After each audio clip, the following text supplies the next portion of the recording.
नमस्कार, सेहत से जुड़े हमारे खास कार्यक्रम हेल्थ गुरु में स्वागत है आप सभी का। मैं हूं आपके साथ ज्योति सिंह। अगर हम बोलचाल की भाषा में बात करें तो कमर दर्द एक आम बात हो चुकी है जिससे हर दूसरा या तीसरा आदमी पीड़ित है।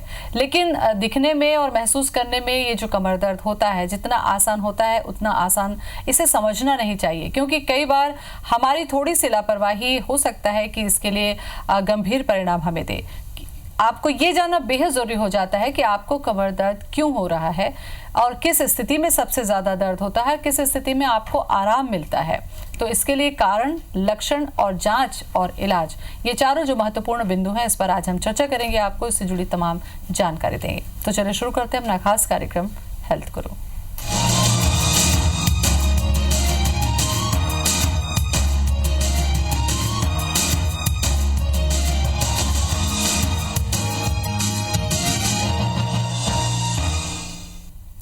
पहले अगर किसी को हम सुने कि कमर दर्द होता है तो शायद ये होता था कि कोई उम्र दराज है या बड़े उम्र के हैं उन्हें कमर दर्द होता है। लेकिन आज ये उम्र की परिभाषा भी इस पे नहीं रही है। लाइफस्टाइल हमारी ऐसी है कि यंग लोगों को भी अब बैक पेन की शिकायत होने लगी है। इस पर चर्चा करेंगे और जानकारी लेंगे। हमारे साथ में डॉक्टर अमित जैन जुड़ चुके हैं, न्यूरोसर्जन है। डॉक्टर अमित, बहुत बहुत स्वागत है आपका। धन्यवाद। मैं doctor Amit Jain, consultant neurosurgeon, DKS hospital Raipur. बिल्कुल। डॉक्टर अमित, जैसा कि हम बात कर रहे थे कि कमर दर्द, ये सुनने में हमें लगता है कि कमर दर्द है, थोड़ा सा आराम कर लेंगे ठीक हो जाएगा। लेकिन आप चूंकि न्यूरोसर्जन हैं, मुझे ये बताइए कि कमर दर्द क्या आम होता है? देखिए, कमर दर्द एक बहुत ही अब तो बहुत ही एक आम बीमारी हो गई है, जिसमें जैसा कि आपने ठीक बताया कि इसमें उम्र का कोई पड़ाव ऐसा नहीं रह गया है। कम उम्र के लोगों में भी बैक पेन बहुत बढ़ते जा रहा है। उसके कारण बहुत सारे हैं और ये जो है एक लाइफस्टाइल की बीमारी है। जैसा कि आपने कहा, ये बिल्कुल सच बात है कि लाइफस्टाइल चेंज होने की वजह से कमर दर्द हर उम्र में बढ़ते जा रहा है। जी। कमर दर्द को अगर हमें लगता है तो हमें लगता है कि केवल कमर दर्द हो रहा है, यानी कि हमें बैठने में या लेटने में प्रॉब्लम हो रही है। मैं आपसे पूछूं डॉक्टर साहब कि कमर दर्द क्या कई प्रकार का होता है? कमर दर्द बहुत प्रकार का होता है। इसमें अलग अलग लक्षण आते हैं, अलग अलग तरह से प्रेजेंट करता है। जैसे कि सामान्य भाषा में बोलूँ मैं, कमर दर्द जो शुरुआत होता है सिर्फ कमर में दर्द होता है, जिसे जो है एक मैकेनिकल पेन होता है, यानी कि मूवमेंट में पेन होता है, जो जनरली किसी को आमतौर पर कोई वज़न उठा ले या एक व्यक्ति जिसकी उम्र ज़्यादा है, चलने फिरने में कमर में दर्द होता है उसे। लेकिन ये कमर दर्द ये बढ़ भी सकता है और इससे तकलीफ़ें और अलग तरह की आ सकती हैं। कितने प्रकार के होते हैं और किस किस नाम से हम इनको जानते हैं? जिस तरह से पहले जो है मैंने बताया आपको, मैकेनिकल बैक पेन, यानी कि सामान्यतः जो मस्कुलर पेन जिसको बोला जाता है, वो कमर दर्द के रूप में प्रेजेंट करता है, जिसमें सिर्फ कमर में दर्द होता है और मूवमेंट के समय बढ़ता है। लेकिन दूसरे तरह का एक बैक पेन होता है जिसे हम सैटिका बोलते हैं, जिसमें ना सिर्फ कमर में दर्द होता है, कमर का दर्द हमारे पैरों में आता है, साथ में हमारे पैरों में झिंझिनाहट होती है।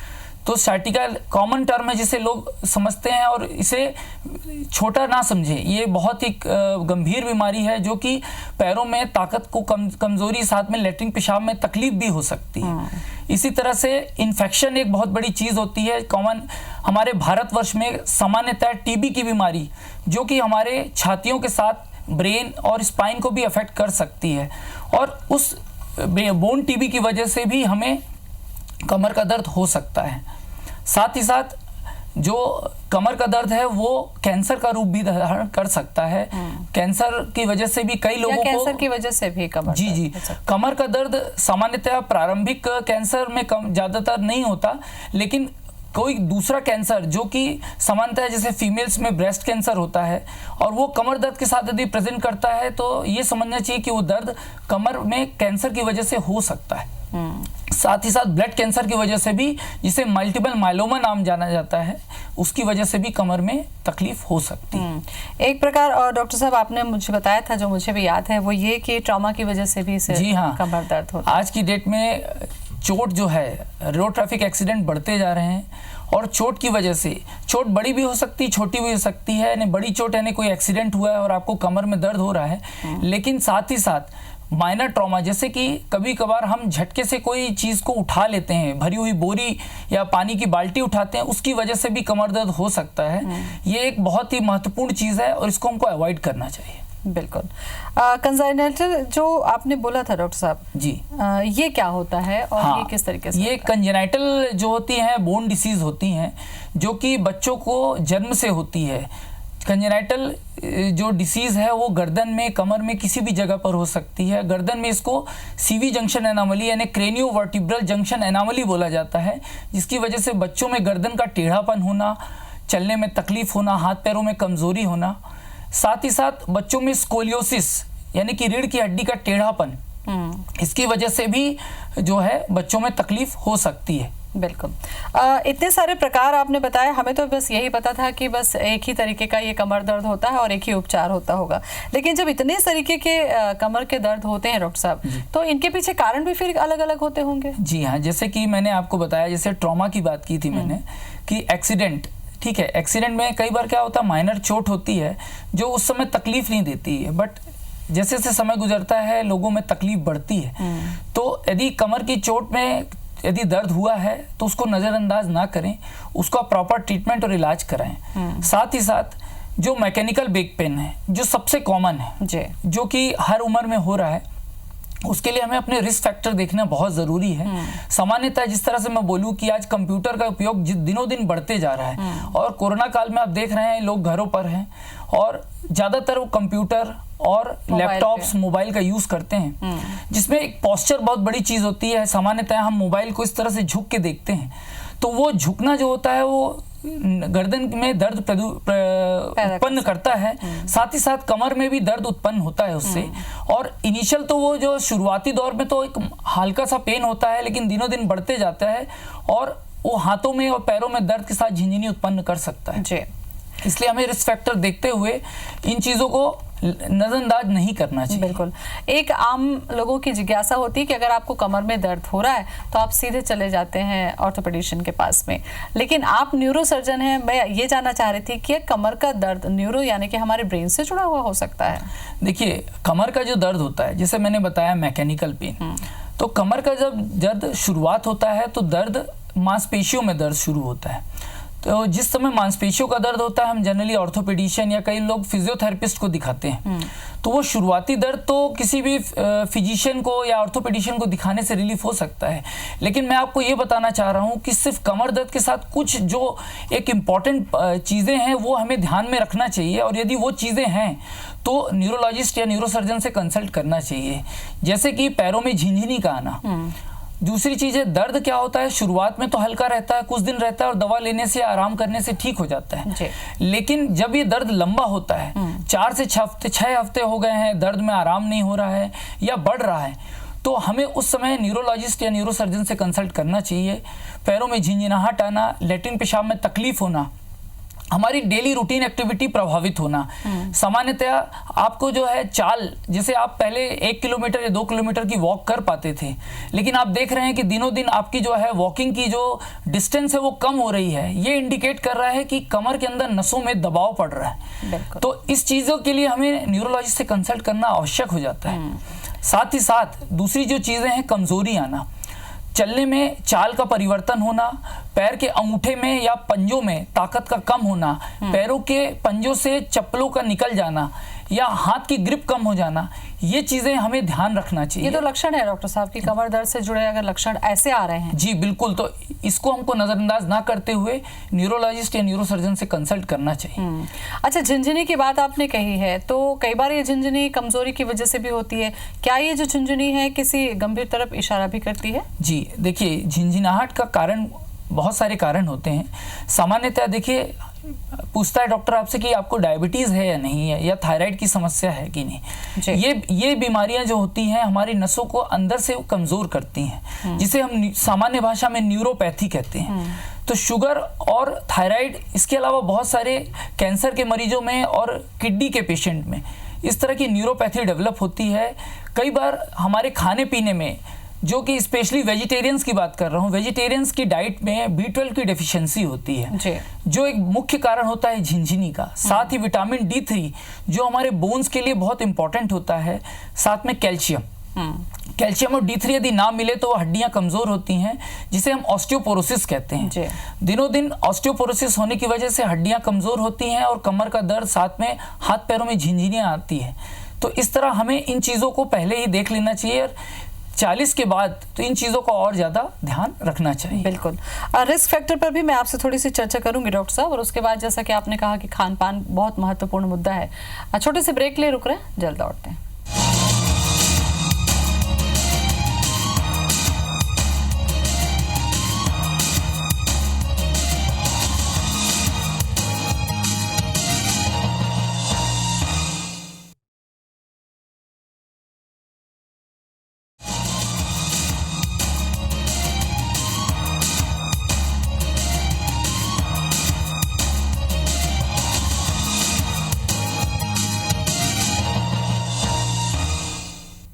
ब्रेक के बाद स्वागत है आप सभी का हमारे खास कार्यक्रम हेल्थ गुरु में। कोशिश हमारी यही होनी चाहिए कि हमें कमर दर्द ना हो। तमाम उन सावधानी को हमें ध्यान में रखना चाहिए जिससे कमर दर्द होता है, लेकिन अगर हो गया उसके बाद लक्षण और कारण के जरिए आप जान सकते हैं और इलाज करा सकते हैं। डॉक्टर साहब, सबसे महत्वपूर्ण चीज़ जो अगर हम कहते हैं कि बीमारी से पहले अगर हम बचाव कर लें तो वो ज़्यादा ज़रूरी होता है। क्या बचाव करें? क्या हमारी लाइफ स्टाइल हो, क्या हमारा खान पान हो कि हड्डियाँ मजबूत हों और न्यूरो से जुड़ी तकलीफें भी ना हो? देखिए, लाइफस्टाइल जो होता है हमारे ऑक्यूपेशन से रिलेटेड है। जिस तरह से एक भारी काम करने वाला मजदूर जिस तरह से वज़न उठाता है वो एक रिस्क फैक्टर है। सामान्यतः गर्दन और कमर का दर्द शुरुआत इसीलिए होता है कि हम अचानक से झटके से वज़न उठा लेते हैं। तो वज़न उठाने वाले, ऐसा नहीं कि सभी मजदूरों को ये तकलीफ़ होती है, लेकिन हमें वज़न उठाना है, हमें कितना उठाना है हमें ये ध्यान रखना है और झटके से कोई भी काम नहीं करना है। दूसरी चीज़ बताना चाहूँगा कि मज़दूरों के साथ साथ जिस तरह से मैंने आपको बताया कि कंप्यूटर का यूज़, मोबाइल का यूज़ करना है, हमें पोस्चर, देखिए न्यूरो में पोस्चर का बहुत बड़ा रिलेटेड है। यदि हम झुक के काम करते हैं, हमारी जो है बैक हमेशा सपोर्ट में रहनी चाहिए। यदि आपको लंबे समय तक, यदि आपको half an hour to 1 hour continuous बैठ के वर्क करना है, तो आपको ये ध्यान रखना होगा कि मुझे 15 मिनट के वर्क के बाद एक छोटा 2 मिनट का पॉज लेना है, जिससे हमारी कमर जो है वो कंटिन्यू स्ट्रेन में ना रहे। उसी तरह जो गर्दन की दर्द है उसमें हमें कंटिन्यू अपने नेक को स्ट्रेन ना देकर, खासकर देखिए जैसे जो टीचर्स होते हैं, टीचर्स को क्या होता है कि पढ़ाना होता है, हाथ ऊंचा करके लिखने का काम होता है। तो उन चीज़ों में हमें जो पॉज लेना है वो 15 मिनट के बाद एक पॉज ले लेना चाहिए, जिससे कि हमारे जो कंटिन्यूस स्ट्रेन में जो मसल्स हैं उसको रिलैक्सेशन मिल जाए। तो इस तरह से हम अपने लाइफस्टाइल में अपने पोस्चर को करेक्ट करके हम अपनी चीज़ों को जो बढ़ सकता है उसको कम कर सकते हैं। बिल्कुल। डॉक्टर साहब, जो कि खून से जुड़ी बीमारियां हैं तो हम ब्लड जांच से जान जाते हैं। क्या कमर दर्द अगर हमें हो रहा है तो क्या हम जिज्ञासावश या सतर्कतावश कोई एक ऐसी जांच कराएं जिससे हमें पता चल जाए कि हाँ, कुछ सीवियर प्रॉब्लम तो नहीं है? देखिए, जनरली कमर दर्द के साथ साथ हमें झिंझिनाहट का ध्यान रखना है। सिर्फ कमर दर्द है तो ऐसा नहीं है कि हमें सारे टेस्ट कराना है या सारे ब्लड टेस्ट कराना है। सामान्यतः जब मैकेनिकल पेन जो होता है वो हमको कुछ मेडिकेशन लिए और दर्द में रिलीफ मिल जाता है, या हम थोड़ा सा हल्की फुल्की एक्सरसाइज करते हैं उससे हमको रिलीफ मिल जाता है। तो ज़रूरत नहीं है कि कोई टेस्ट कराएं। लेकिन हाँ, जैसे मैंने आपको बताया कि ये दर्द लंबे समय तक रहता है और झिंझिनाहट के साथ आता है, तो हमें विटामिन B12 की डेफिशिएंसी तो नहीं है, विटामिन D3, साथ में हमें शुगर या थायराइड की बीमारी तो नहीं है, इसके अलावा हमें कोई लंबी बीमारी तो नहीं है जिसकी वजह से ये तकलीफ आ रही है, जैसे कि किडनी की समस्या तो नहीं। साथ में जैसे कि लेडीज में कॉमन बैक पेन होता है, देखते हैं, क्योंकि उनको मेंस्ट्रुअल साइकिल यानी मेंसेस का प्रॉब्लम रहता है, वाइट डिस्चार्ज की प्रॉब्लम रहती है, तो वो भी एक बहुत बड़ा मुख्य कारण होता है लेडीज में बैक पेन का। तो इसके लिए हमें गायनेकोलॉजिस्ट से कंसल्ट करना चाहिए कि यदि वाइट डिस्चार्ज है तो वो बैक पेन के साथ तो नहीं आ रहा है जी, इसका भी ध्यान रखना है। अच्छा, कमर दर्द से जुड़ा स्पॉन्डिलोसिस के ऊपर भी हम थोड़ी सी चर्चा कर लें डॉक्टर साहब, क्योंकि कमर दर्द सामान्य है या इस तरीके का है स्पॉन्डिलोसिस है? जी, वो क्या डिफरेंट होता है? स्पॉन्डिलोसिस का मतलब होता है कि हमारी कमर की हड्डियां, क्या होता है कि हड्डियों के बीच में एक डिस्क होती है। जो आप बाइक चलाते हैं तो एक शॉक एब्जॉर्बर होता है कि झटके ना लगे, उसी तरह हमारी रीढ़ की हड्डी में हड्डियों के बीच में एक डिस्क होती है जो कि इन जर्क्स से बचाती है। सामान्यतः क्या होता है कि जैसे जैसे उम्र बढ़ती है या हमारा जो लाइफस्टाइल होती है उसमें जर्क्स ज़्यादा लगते हैं, तो जो डिस्क होती है वो सूखने लगती है और सूखने की वजह से उसका जो है प्रेशर सपोर्ट कम हो जाता है। धीरे धीरे हड्डियों का जो है घिसाव होने लगता है, कैल्शियम की कमी रहती है, तो धीरे धीरे हड्डियों में परिवर्तन आता है जिसको हम स्पॉन्डिलोसिस कहते हैं, जो कि गर्दन और कमर दोनों में होता है, जिसे लंबर स्पॉन्डिलोसिस और सर्वाइकल स्पॉन्डिलोसिस कहा जाता है। ये स्पॉन्डिलोसिस धीरे धीरे स्पॉन्डिलोलिसिस में भी कन्वर्ट हो सकता है जब हड्डियां में फ्रैक्चर हो जाते हैं ज़्यादा स्ट्रेन पड़ने की वजह से। तो वो स्थिति ना आए, इसके लिए हमें रेगुलर इन चीज़ों का ध्यान रखना चाहिए। जी, अब बहुत सारी चर्चा हमने की डॉक्टर साहब, अब मुझे लगता है कि अब हमें टिप्स पर भी जाना चाहिए कि हम ऐसा क्या खाएं कि हमारे जो रीढ़ की हड्डियों के बीच में जो शॉकअप हैं वो बड़े स्ट्रांग रहें, मजबूत रहें, हमारी जो नसें हैं शरीर की वो मजबूत रहें। उससे जुड़ी जानकारी मिलूंगी छोटे से ब्रेक के बाद।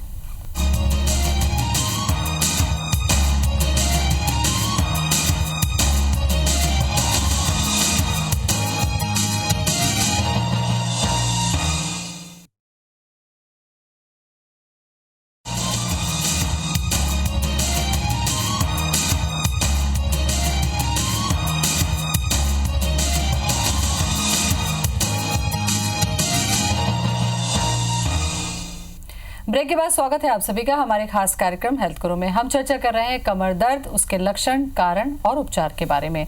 जो चर्चा हम कर रहे हैं उसमें मैं आपको बता दूं कि अगर हमें शरीर में कहीं दर्द होता है तो सबसे पहला काम हमारा होता है कि हम आराम कर लें और आराम से ही दर्द ठीक हो जाता है। डॉक्टर साहब, क्या ये मिथ है या इसके पीछे कोई सच्चाई है? देखिए, जनरली जो होता है कमर दर्द होने के बाद लोगों को ये लगता है कि आराम कर लिया जाए जिससे कि हमारा ये दर्द ठीक हो जाए, लेकिन ये पूरी तरह से गलत नहीं है। लेकिन इसका एक ड्यूरेशन है, जैसे कि कमर दर्द हो रहा है तो 48 से 72 घंटे मैक्सिमम टाइम होता है रेस्ट करने का। हम लोग ऑपरेशन के बाद भी मरीज को सिर्फ इतने ड्यूरेशन के बाद ही मोबिलाइज करना स्टार्ट कर देते हैं। आप जैसे जैसे अपने मूवमेंट स्टार्ट करते हैं, हमारी जो बैक की मसल्स होती हैं उसमें स्ट्रेस कम होता है और वो मूवमेंट करना स्टार्ट करती हैं, तो उससे पेन भी कम होता है। तो बैक पेन के बाद हमें रेस्ट करना है, लेकिन ये नहीं है कि हमें प्रोलॉन्ग बेड रेस्ट करना है। प्रोलॉन्ग बेड रेस्ट ना ही ऑपरेशन के बाद और ना ही किसी भी तरह के दर्द के बाद लंबा रेस्ट हमारे शरीर के लिए घातक होता है। उसके बाद हमें लंबे समय तक रेस्ट करने की हैबिट हो जाती है और हमारी मांसपेशियां कमजोर हो जाती हैं। मांसपेशियों को रेगुलर एक्सरसाइज यानी रेगुलर टेंशन में रहने की जरूरत है, तो इसलिए हमें रेस्ट के साथ एक्सरसाइज करना जरूरी है। बिल्कुल। जिस तरीके से हमारे सेहत के लिए दिमागी तनाव खतरनाक होता है, लेकिन ठीक इसका उल्टा अगर मांसपेशियों में तनाव हो तो वो मजबूत होती है। डॉक्टर साहब, ये बिल्कुल सही है। जी देखिए, जो तनाव का मतलब है कि एकदम स्ट्रेच नहीं होना चाहिए, स्ट्रेचिंग नहीं। माइल्ड स्ट्रेचिंग एक्सरसाइज जो होती है जिसको एरोबिक्स बोला जाता है, माइल्ड स्ट्रेचिंग एक्सरसाइज हमारे मसल्स को हेल्दी रखती हैं। तो अति सर्वत्र वर्जित जो बात है वो अति नहीं करना चाहिए, यानी कि प्रोलॉन्ग एक्सरसाइज भी नहीं और प्रोलॉन्ग रेस्ट भी। ये जो एक्सरसाइज आपने बताई डॉक्टर साहब कि लेकिन आप ये देखिए कि कई बार ये होता है कि जो घरेलू महिलाएं हैं, मान लीजिए वो बाहर नहीं जा पा रही हैं और उनको एक्सरसाइज भी नहीं करना है, तो मुझे लगता है आजकल आसन और मेडिटेशन या योग की तरफ हम लौट रहे हैं। तो क्या योग से जुड़ा कोई आसन आप जरूर बताइए जो घर पे भी किया जा सके। जी हाँ, बिल्कुल। जैसे कि आप टीवी में देख रहे हैं कि बाबा रामदेव आपको बहुत सारी एक्सरसाइज सिखा रहे हैं, लेकिन सामान्यतः कमर के लिए जो बैक स्ट्रेंथनिंग एक्सरसाइज जो हम लोग सजेस्ट करते हैं, भुजंगासन सभी लोग जानते होंगे, आजकल नेट पे सभी लोग देखते हैं। तो भुजंगासन एक बहुत अच्छा विकल्प होता है कमर की एक्सरसाइज के लिए। बट गर्दन से जुड़े जो लोग हैं जिनको कमर गर्दन में तकलीफ बहुत ज़्यादा है, उनको सावधानी पूर्वक जो है भुजंगासन करना चाहिए। और भुजंगासन के साथ ही साथ जैसे ओल्ड एज के पीपल्स होते हैं जो कि बहुत ज़्यादा एक्सरसाइज नहीं कर सकते, उनको भुजंगासन करने में भी तकलीफ होती है जी।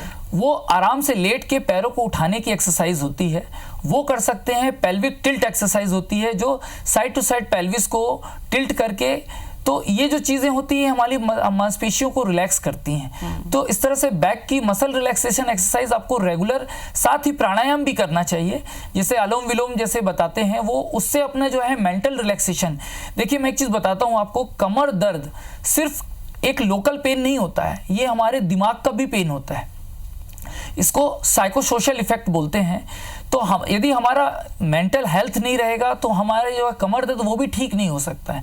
कई बार क्या होता है, डॉक्टर आपको दवाई देते हैं जिसमें कमर दर्द के साथ आप बोलते हैं कि दवाई डॉक्टर साहब आपने ऐसी दे दी कि मुझे नींद आती है। वो कारण क्या होता है कि जो साइकोसोशल इफेक्ट होता है, यानी कि हम मानसिक रूप से ये सोच लेते हैं कि कमर की बहुत ज़्यादा तकलीफ है। तो तकलीफ तो 10% होती है, बट 90% जो होता है वो मेंटल स्ट्रेस होता है। जी, मेंटल स्ट्रेस जो होता है वो 90% होता है।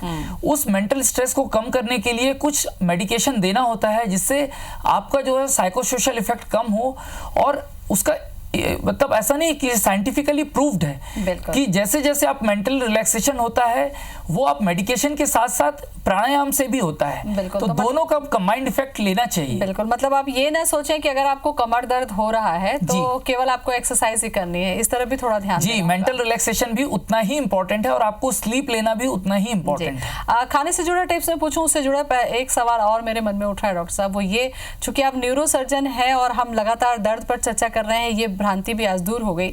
दूसरा ये कि क्या मोटे लोगों को ही कमर दर्द ज्यादा होता है, और अगर होता है तो उसके पीछे क्या कारण होता है? देखिए, जिस तरह से मैंने बताया, स्ट्रेचिंग होती है ना, तो जैसे जैसे ओबेज लोग होते हैं जिनका जो है पेट में बेली ज़्यादा होती है, उसका जो होता है बैक मसल्स पे इफेक्ट पड़ता है। कमर की रीढ़ की हड्डियों में जो नॉर्मल अलाइनमेंट होता है, जितने ज़्यादा फैटी लोग होते हैं उनमें अलाइनमेंट चेंज होता है और धीरे धीरे हड्डियों में घिसाव बढ़ता है, जो कि लॉन्ग टर्म के लिए अच्छा नहीं होता और उससे जो होती है रीढ़ से हड्डी संबंधित समस्याएं बढ़ती हैं। इसलिए डॉक्टर बोलते हैं कि आप रेगुलर वॉकिंग करिए, अपने पेट अपना वजन कंट्रोल में रखिए, ये भी उतना ही ज़रूरी है जितना मेडिकेशन। बिल्कुल। मुझे लगता है खाने पीने से जुड़ा टिप्स आपको देना चाहिए, क्योंकि अगर कमर दर्द की बात करें, चाहे साइटिका की बात करें, चाहे मेंटल हेल्थ की बात करें, इन सब चीज़ में खाने का भी एक बहुत बड़ा जी हाँ, बिल्कुल।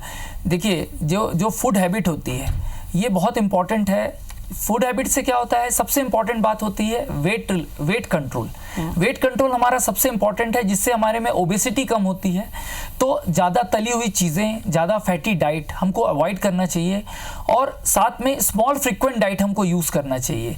यदि आप ज़्यादा डाइट लेते हैं, ऐसा नहीं है कि अपने को बार बार खाना है, तो आप अपनी डाइट भी बढ़ा लेते हैं और हेल्दी डाइट की जगह आप जो होते हैं जंक फूड्स का यूज़ करते हैं। आजकल जो है जंक फूड का जो है आचरण बढ़ते जा रहा है, छोटे बच्चों में, सभी लोगों में देखेंगे जंक फूड्स बढ़ रहे हैं। ये हमारे जो है सेहत के लिए हानिकारक प्रभाव डालती है, साथ ही साथ हमारे जो है मेंटल स्ट्रेस का भी एक बहुत बड़ा कारण है। तो हेल्दी फूड के साथ साथ हमको ताज़ा भोजन खाना चाहिए, ज़्यादा हमको रेफ्रिजरेटर की चीज़ें कम यूज़ करना चाहिए, फ्रूट्स ज़्यादा करना चाहिए और ऑयली फूड्स हमको अवॉइड करना चाहिए। तो काफ़ी महत्वपूर्ण जानकारी डॉक्टर साहब आज आपने दी बैक पेन को लेकर, बहुत बहुत धन्यवाद आपका। नमस्कार। तो अगर कमर दर्द हो रहा है तो ज़रूरत से ज़्यादा आराम करना भी दर्द को बढ़ा सकता है, इसलिए कोशिश कीजिए कि वॉक कीजिए, अपनी डाइट को अच्छा रखिए, पोस्चर अच्छा रखिए, और कोरोना और लॉकडाउन के समय में ज़्यादा से ज़्यादा जब लैपटॉप या मोबाइल आप यूज़ कर रहे हैं तो अपने पोस्चर का ध्यान रखें, ये आपको दर्द से राहत दिलाने में मददगार होगा। फिलहाल इतना ही, नमस्कार।